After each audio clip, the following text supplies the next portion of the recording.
Hi everyone, Tony Alcoholic. Um, Here to do the second part of more about alcoholism. So we left off over here on the bottom of page 30, heading into page 31. And it says here, we are like men who have lost their legs. They never grow new ones. Neither does there appear to be any kind of treatment that will help any kind of treatment which would make alcoholics of our kind like other men. And before I go on to the next page, just want to point out to this analogy that they're using with their legs, because our disease is just like that. You know, he makes a lot of references to the disease part of our our drinking. And once we get going, the progressiveness of the alcohol um, takes over. We can never get back. Um, then on the bottom here, he says there appears to be no other kind of no other kind of treatment. Okay, you know, when he's saying treatment, he's also referring to that there's no cure, right? There's no cure for alcoholism. So it goes on to say, neither does there to be appear to be any kind of treatment which would make the alcoholic of our kind like other men. We have tried every imaginable remedy. In some instances, there have been brief recovery. And again, using the word recovery, right? Because we never cured. So some been brief recovery followed by always a still worse relapse. Physicians who are familiar with alcoholics, and at this time he's talking about AA doctors and stuff, and pretty much Dr. Silkworth, who was um, the no the leader of Townsend Hospital, the leader of the pack, that was pretty much came up with the idea of the sickness of the allergy and stuff like that. So this is like his main reference that he's making a reference to. So he goes on to say, we have tried every able remedy. In some instances, there have been a brief recovery followed by still a worse relapse. Physicians who are familiar with alcoholism agree there's no such thing as making a normal drinker out of an alcoholic, and that science someday, may one day, accomplish this, but it has yet done so. So there's no magic cure for alcoholism. There's no pill, even though there are some drugs that they do use that'll make you sick and stuff, if you drink. But there's no 100% cure for the disease of alcoholism. And I'm sorry if I just repeated myself a little bit, but I had to pause, go take my dogs out. But so I'm back now. So on the next chapter says, despite all we can say, many who are real alcoholics are not going to believe that they are in that class. They will try to prove themselves the um, by every form of self deception and experimentation. They will try to prove themselves the exception to the rule. Therefore, non-alcoholics. So you see here, the self deception, experimentation. This is like the madness of our disease. No matter how much we try, or how many times we fall, or how much shit we get into, how many bad days we have, or we wake up the next day with hangovers. We'll go a little bit, in the sober wagon, and then we'll see, then we're gonna forget, you know, right? That mental blank spot kicks in, we forget, and and we have that desire, that obsession to be like everyone else, right? So the denial is strong here, right? In this little paragraph. So the self-deception, experimentation, they would try to prove themselves, exception to the rule. Hey, I'm not like that guy. That guy's worse than me. I'm not a drunk. I can handle myself. Exception to the rule. They're therefore non-alcoholics. If anyone, if anyone who's showing inability, and here we see another control word, control. So I got boxed off. If anyone is showing the ability to control his drinking, can do the right about face and drink like a gentleman, our hats off to him. But basically, he's saying, hey, if you don't if you don't think you're an alcoholic, or maybe you're an alcoholic, or you're not sure what the hell you are, and you think you came through the doors and you landed in the wrong place, and this program is not for you, or the people around here are not for you, or if you think the people here are like full of shit, then well, you know what? Go ahead, see ya. Go to the bars. Go try doing it your way, and then you know what? There'll be a seat here reserved for you. Section row A, section 303. Right here in the front row. The seat would be here with your name on it. So you don't have to worry about that. So go out and try your best, and maybe you'll be one of the lucky ones, that can just have one drink and not do stupid shit. But if you can't, then you just come back to AA. And goes on and says, heaven knows we have tried hard enough and long enough to drink like other people. And I have in quotation controlled drinking. Again, this is what he's talking. This is what he's talking about. And as we go into some of the other chapters, he's going to also give a couple more examples. Actually, this paragraph here, I'm sorry, he's going to give some examples. And as I read it, if I don't have them underlined, but you can just highlight after each comma is an example of controlled drinking. And again, this is in the 1930s, right? 1935, the program was founded. So between 35 and 38, when the book was written, this has all been well researched, and these are all examples from that time. But as we go through them, it's funny to see that 1938 and 2023, or whenever you're listening to this video, I'm pretty sure this hasn't changed, and I'm pretty sure then there's more examples that can be added. So here what he says. So here are some of the methods we have tried. Drinking beer only, limiting the number of drinks, never drinking alone, never drinking in the morning, drinking only at home, never having it in the house, never drinking during business, drinking only at parties, switching from scotch to brandy, drinking only natural wines, agreeing to resign in every drunk on the job, if ever drunk on the job, taking a trip, not taking a trip, swearing off forever, with and without a solemn oath, taking more physical exercise, reading inspirational books, going to health farms and sanitariums, aka rehabs, or outpatient or detox, or going to health farms. Sorry, I said they're going to health farm sanitarians, or accepting voluntary commitments to asylums. Again, these are all hospital facilities. We could increase the list to ad infinitum. So, like I'll tell a quick story about how I try to always control my drinking. I would try to pace my drinking throughout the night, and a lot of or throughout the day, or mostly throughout the night, mostly on the weekends, because I was more of a weekend warrior. But like, especially if I had like an event to go somewhere, I would just kind of like start off, maybe start pregame it a little bit, get a couple in me, just so I'm feeling nice. Get to the event, get to the party, have a couple of slow ones, have some water, eat, have another couple of ones, and then just kind of to keep myself at a nice level, because I didn't want to, especially if the kids were with me or something like that, type of family event. Didn't want to make a fool of myself, because I definitely had done that in the past. But as later part of my drinking, as I got a little smarter, at least I thought I did, I would just pace myself, and then until I got home. And then when I got home, everyone went to sleep, and I would have a couple of more, and hit it a little hard, and then go to sleep. But no matter how you try to pace yourself, or what you try to do, like eating food, drinking water, or like all that stuff, it's all you're controlling your drinking, in one form or another.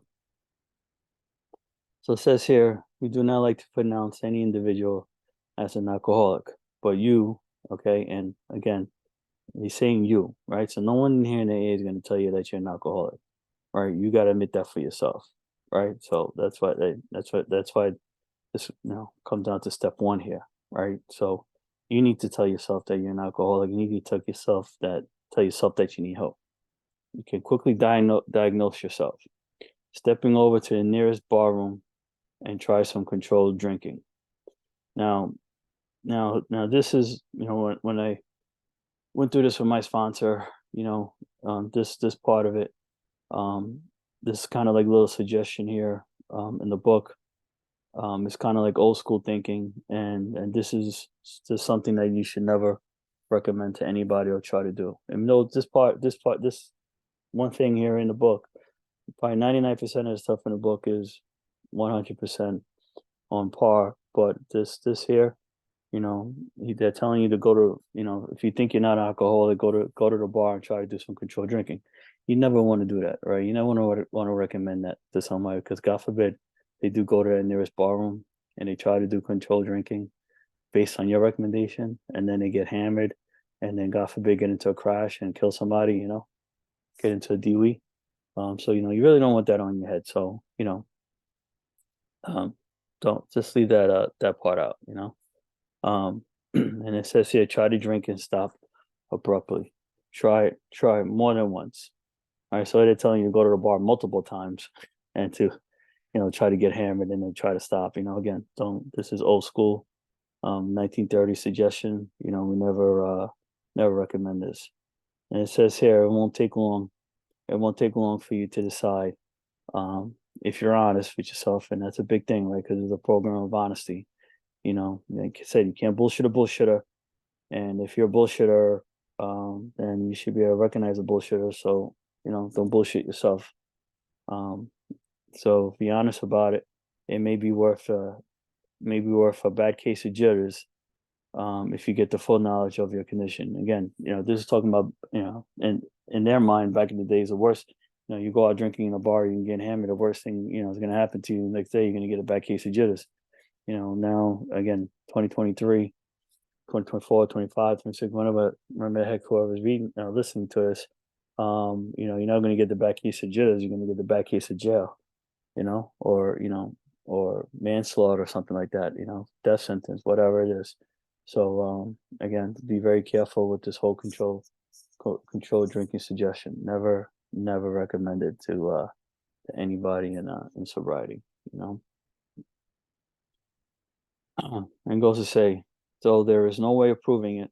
We believe that early in our drinking careers, and again, he uses the word careers, all right? Because again, drinking was like work for us, right? It's like a job, second job.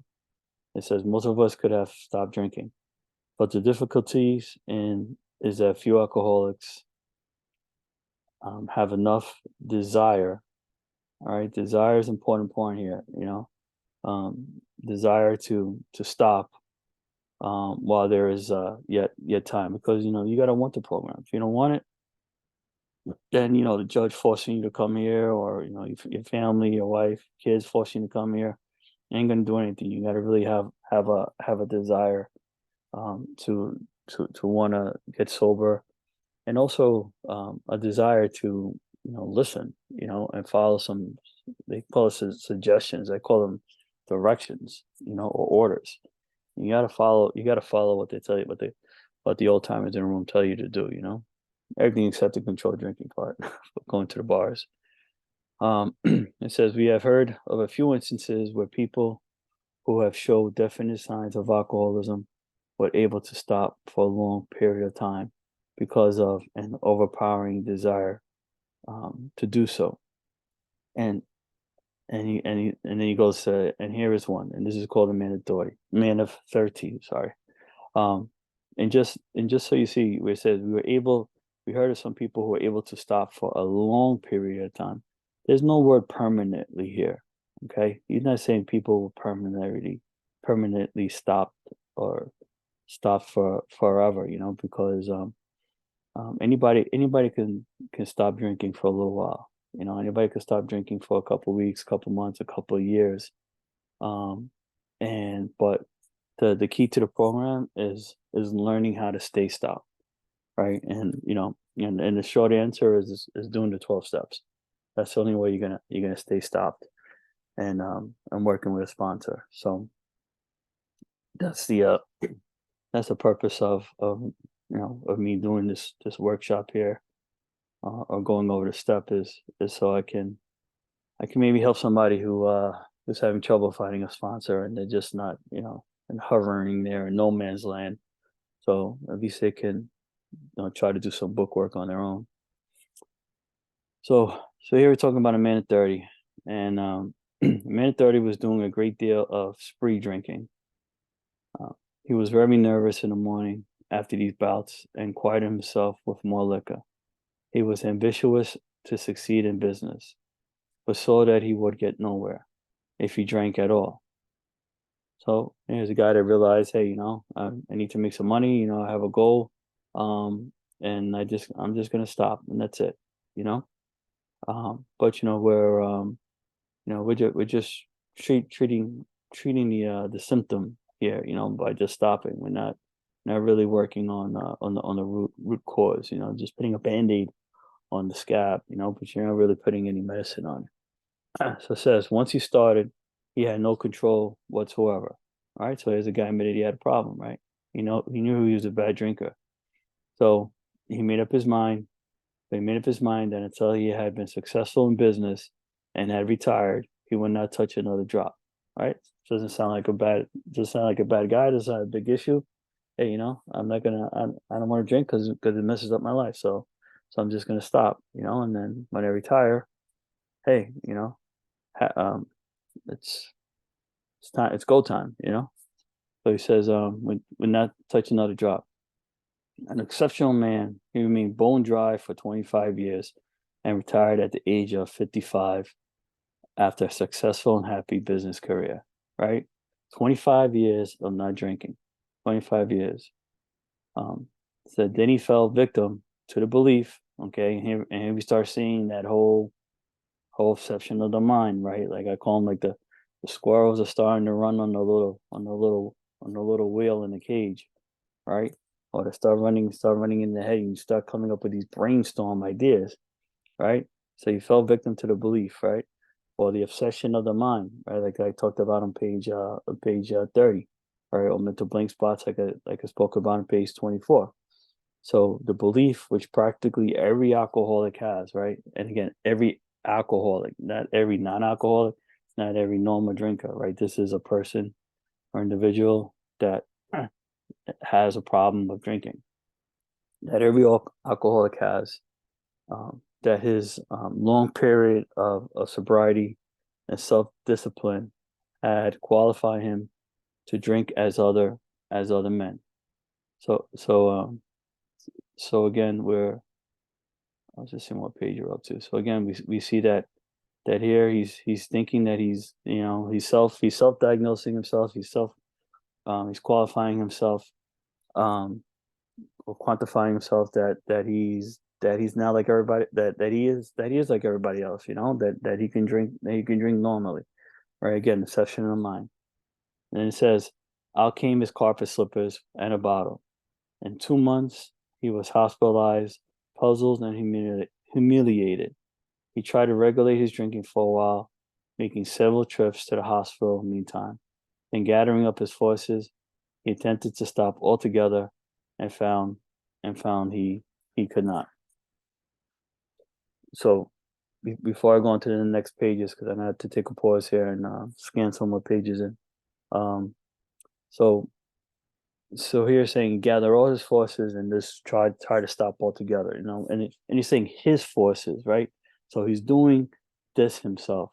He's using nothing but willpower, and that's it. He's not using the program, not using 12 steps, he's not using meetings, he's not using anything.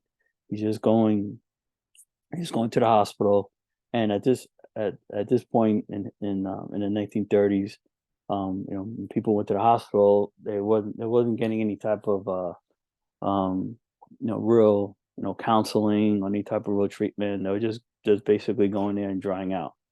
Maybe gave me some supplements and some sedatives, and maybe some exercise, but there was really no counseling, no type of treatment or anything like that. So once you were dried out and once you were sober, you you just went back out.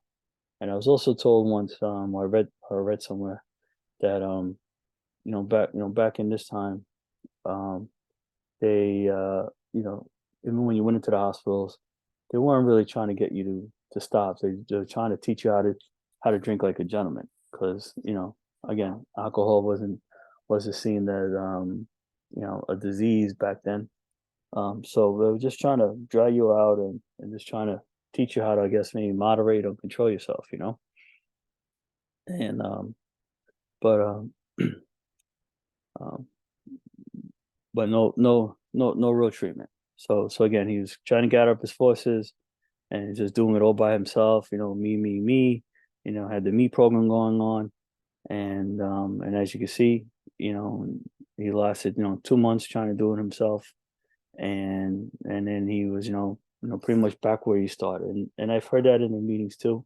Of people who relapsed, they say that sometimes when you go months and months or years and years of no alcohol inside of you, and you start drinking, it's like a million times worse, because your tolerance has gone, and your body is so shocked by all this alcohol, or this new drug, or this new toxicity that's coming into you, because it's been such a long time without it. And it hits you hard. It's almost like, I don't know, whatever, you're like 13 or 14-year old, when you first start, when you first have your first couple of beers, and you get hammered up for one beer. But it hits you hard, it hits you even worse. So I'm gonna take a quick pause here, and stop my video, and I'll be right back.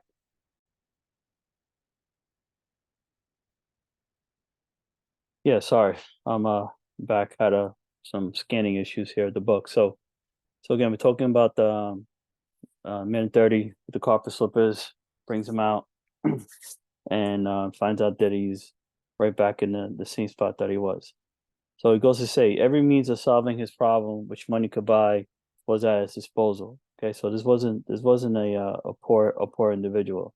This was a businessman that had money. So so all the money in the world couldn't cure his alcoholism. Basically, what it's saying. And it says here, every attempt failed.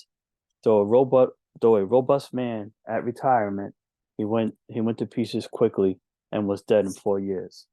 So here's a guy, 25 years of not drinking, retired, all happy, probably a lot of money in the bank, or a big pension, as we probably be called nowadays, and this is like ready to have fun and enjoy his life. And then he found out that in 2 months from his drinking, it was just like he never stopped, right?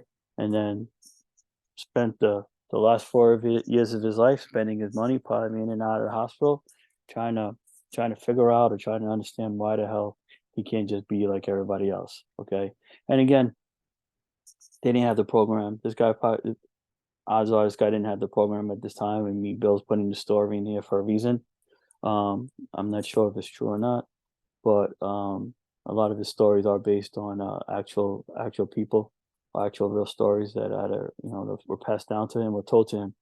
So so I'm assuming that when this happened to this individual, it was 1935, pre 1935, or between 1935 and 1938, wherever the writing of the book was. Well, the book was 1938, and the program was found in 1935. But wherever at what point at time did this happen, not really sure. But the point is that you drink, you stop for a little while, and then you start up, you're going to be not only right back to where you left off, but in a worse place.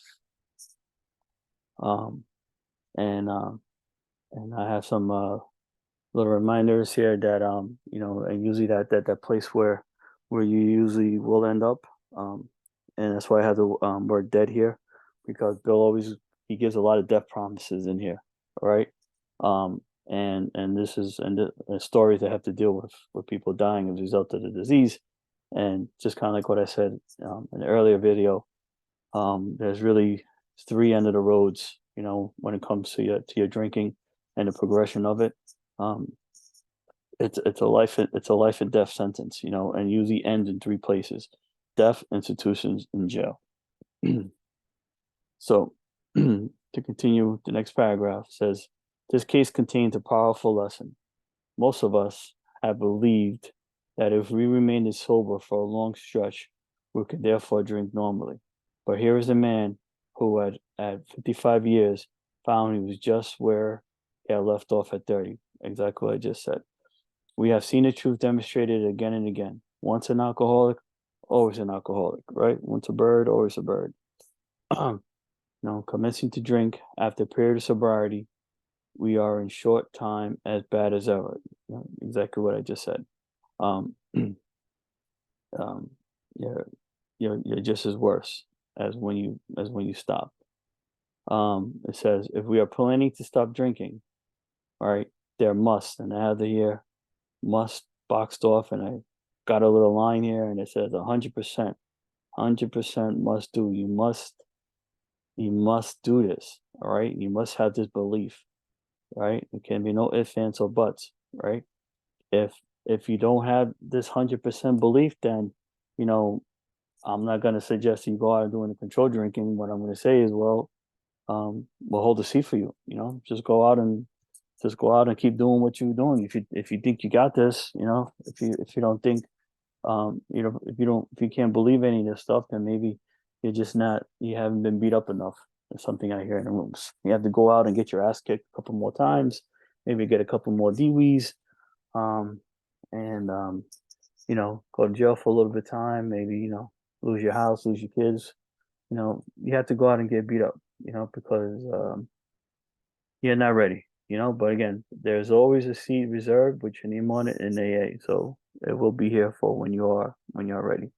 So there must be no reservation of any kind, nor any lurking notion that someday we will be immune to alcohol. That someday somehow, we will, be able to drink like a normal person, right? That's a line from the book here, right? So we can't do it.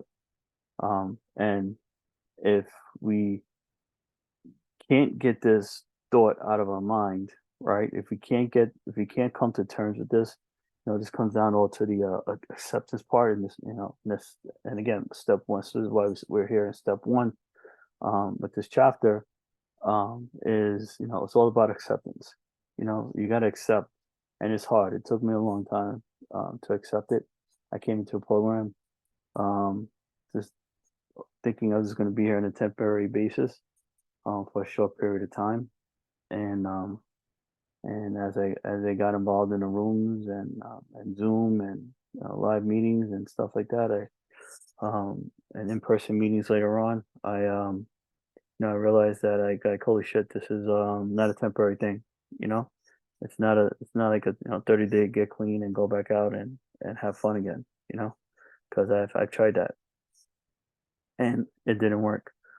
So when you continue to battle, in your head, this belief, this acceptance, this is where the whole like obsession of the mind comes in, stuff that I talked about before, right? Page 30, right? When you're telling yourself that you are normal, you can be like the neighbors, you can just have one drink, you can just go to a party, you can just have champagne, you can just have wine, like all that craziness. That's all the obsession of the mind, right?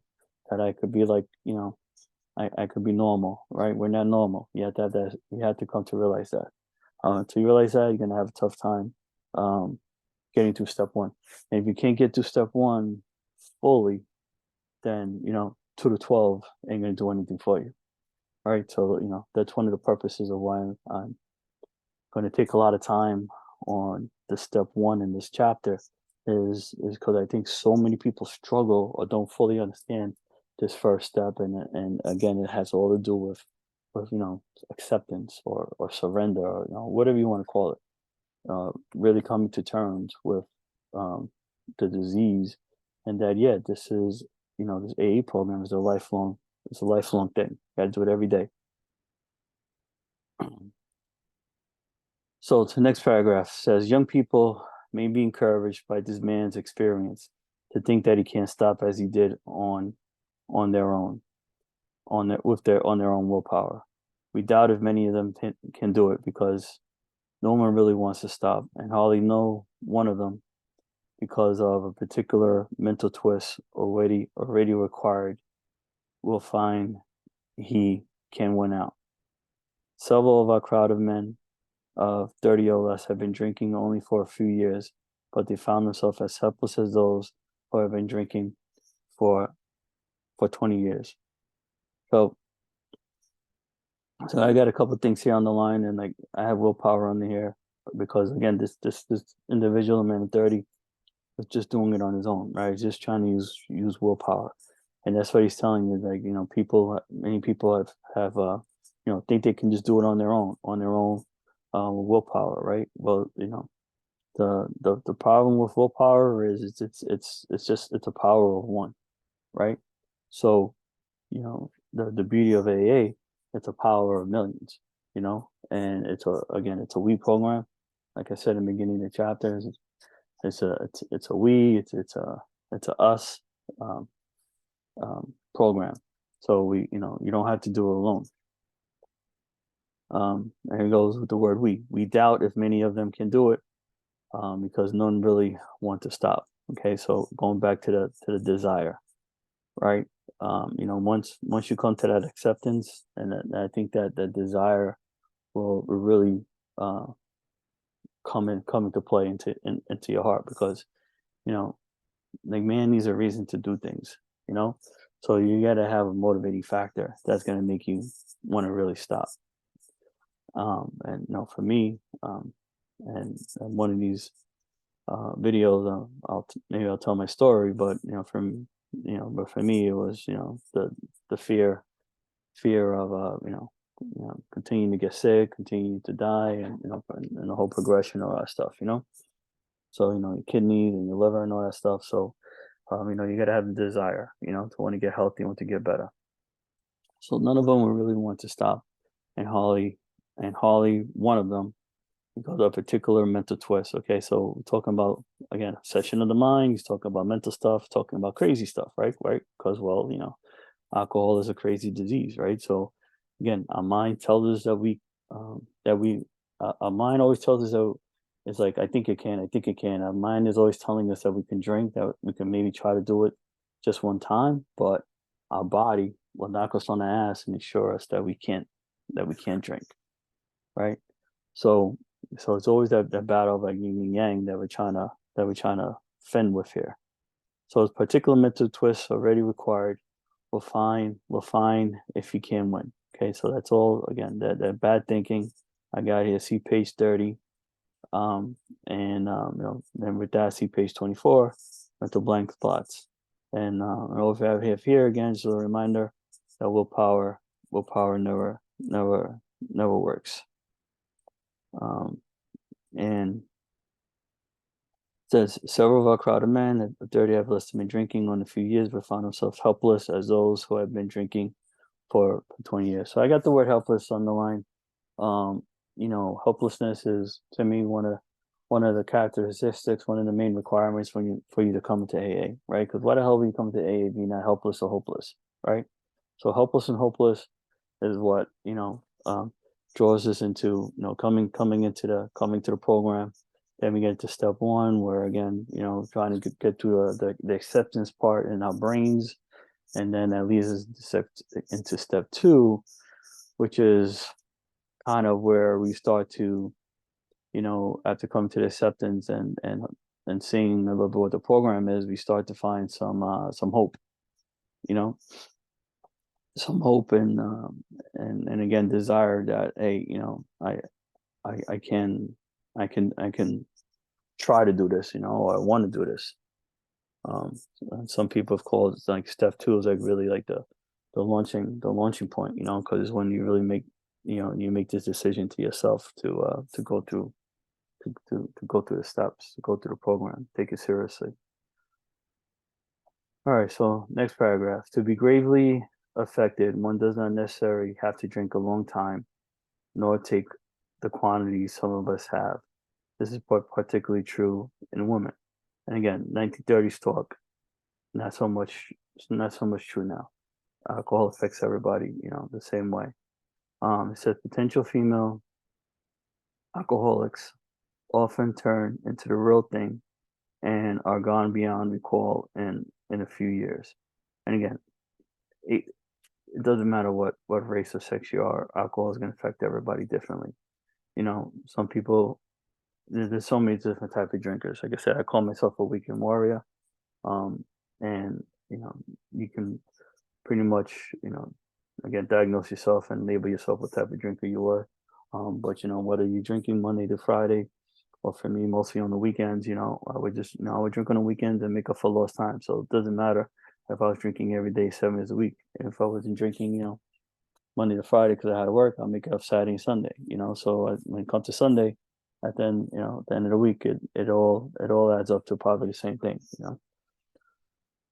So certain drinkers who would be greatly insulted if called alcoholics are astonished at their inability to stop. So it's funny how he says, like, your people are insulted, when when you come up and you confront them, about the disease and stuff like that. Like, not me, not me, not me. But meanwhile, give them a couple hours and they're fucking laid out flat on the gutter, you know, and then they'll wake up in the morning and still say that they're not an alcoholic.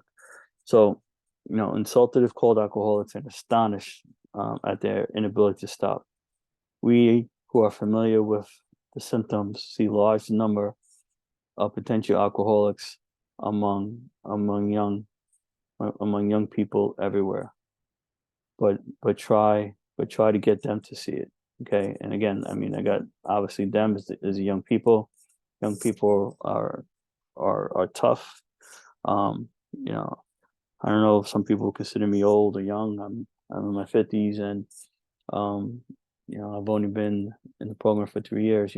So tell me when I was 20, 25, 30, 35, 40, 45. That had an issue, that had a problem, and I would tell you, you're crazy, you're insane. Because I had no idea, no concept of a disease of alcoholism. I didn't understand it. I didn't even know what it was until I came into AA and I learned, and I'm still learning. So what do you tell the young people?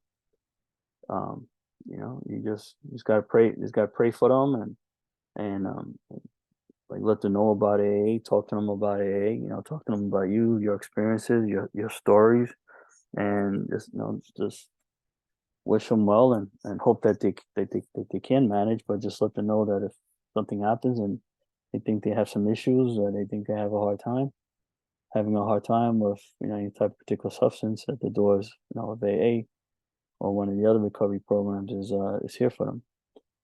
So I think that's important. If you live your life sober, um, and someone knows you're living your life sober, and someone sees that you're in a program, when they come to their little acceptance part, or their little hopelessness or helplessness seeks in, they'll remember, hey, Johnny over there, Bobby. I remember Bobby. He was kind of like me, but he got right. And then they'll reach out to you. You know. Um, so as you look back, we feel we have gone on drinking many years beyond the point where we can quit on our willpower. And again, I have willpower underlined because I have some notes to myself. Willpower never work because it's only the power of yourself, right? It's a power of one. Doing it by yourself will never work. If anyone questions whether he has entered this dangerous area, let him try leaving liquor alone for 1 year. If he's or a lot of times I have here a lot. You're here like in AA. 90 and 90, right? Try to stop looking for 90 days. That's kind of like, back then was like a year.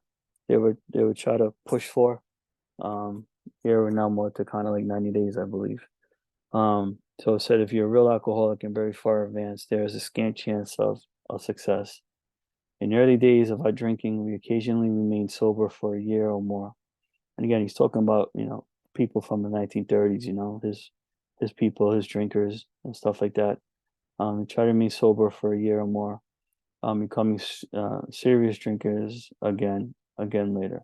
So again, you take a little break, you think you got this, the I got this, I got it, falls into your head. And then, you stop going to meetings, you stop doing your program, and before you know it, this I got this turns into bartender, get me, get me a drink, I got this goes to get me, give me another one, or I gotta have another one, so it changes, quickly. It says, though you may be able to stop for a considerable period, you may yet be a potential alcoholic. Um, Again, because anybody can stop for a little while, but the point is we want to stay stopped, right? And he goes in, I think, and he talks about it here. It goes, we think few to whom this book would appeal can stay dry anything like a year. Some will be drunk the day after making their resolution. Most of them within a few weeks. So so this is kind of like a challenge that Bill is pitting forth for us to to put it down for a year and do an experiment of staying dry. I think here in AA, we I think a lot of people promote 90 and 90, but that kind of like same hope of during those 90 days, you go into the steps, you go into the meetings, and maybe or the hope is that you hear something, that something clicks, so for 90 days you're hovering around step one, trying to figure it out, trying to see if work on your acceptance, trying to define yourself and see if you really are an alcoholic. But you're going to meetings, and that's what's important. Um, Even if those first 90 days, you slip or whatever, it's still important to keep going to meetings because I heard that it's better for you to be a little bit of an alcoholic and going to meetings than to be a big alcoholic and not going to meetings, right? Or be a big drinker and not going to meetings, or being a little drinker and still going to meetings. So the point is, you want to keep going to meetings until it kicks into our hard heads, um, that we have a problem, and we start to find some acceptance. It says here, for those who are unable to drink moderately, the question is how to stop altogether. We assume, of course, the reader desires to stop, right? Kind of what I'm saying. You got to have that desire. Once you have the desire to stop, it says, what if such a person can quit upon a non-spiritual basis? It's an important point here. Upon the extent to which he has already lost the power to choose whether he would drink or not.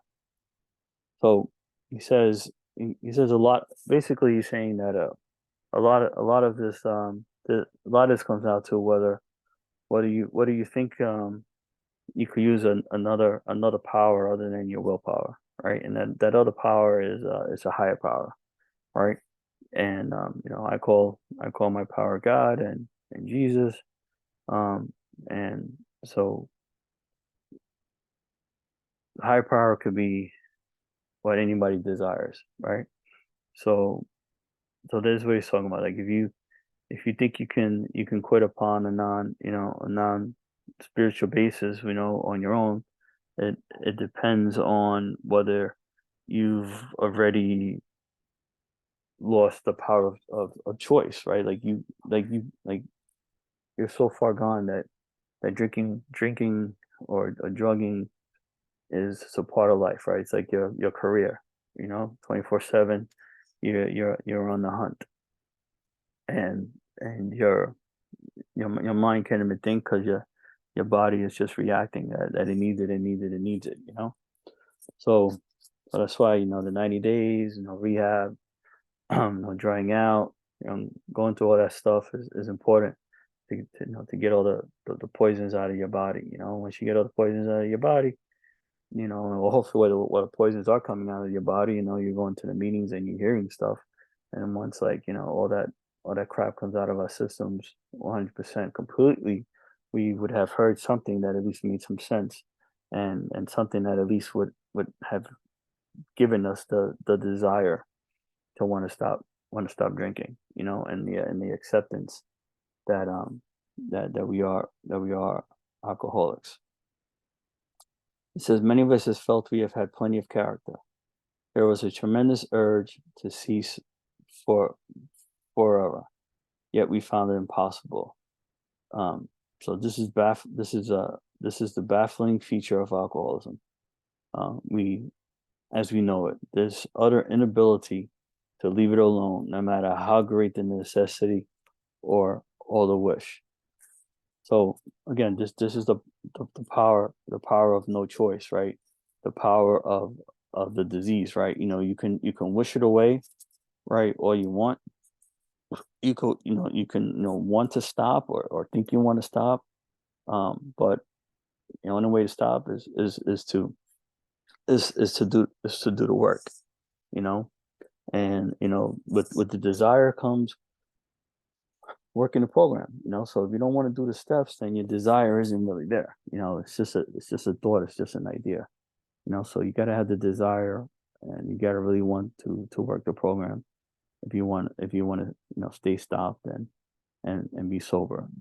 Um and and I'm, and I'll probably get into this more a little later on, but there's two types of sobriety. There's sobriety from the drink, and then there's spiritual and emotional sobriety. A lot of times, you hear the term dry drunk and stuff like that, but just coming to programs, come to the meetings and not drinking. As the book says, go a year, go 90 days. Doing it, with willpower and stuff. Yeah, you're sober, but you're just sober on the you're sober on the outside. You're not sober on the inside. You're still spiritually drunk.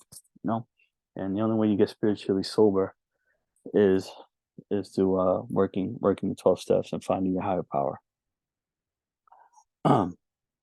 So as we go on, how then shall we help our readers determine to their own satisfaction whether they are one of us?